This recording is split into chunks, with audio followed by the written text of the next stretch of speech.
1分12秒180です。さあ、そしてスタートはここからですね BR4 クラスになります。ゼッケン25番ですね、太田健太郎選手、ダンロップチャレンジャーランサー。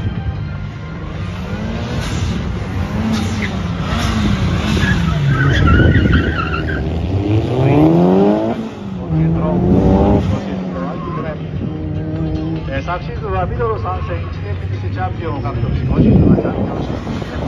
プ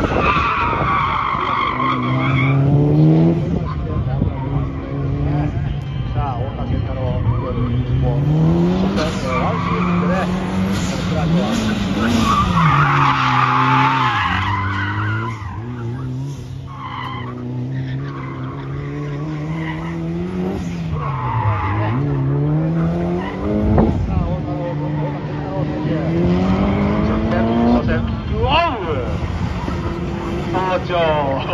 早朝いきなり弥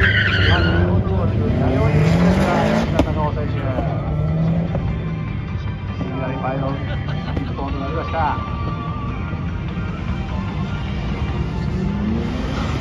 あ、太田健太郎選手の結果1分5秒625、前半39秒43から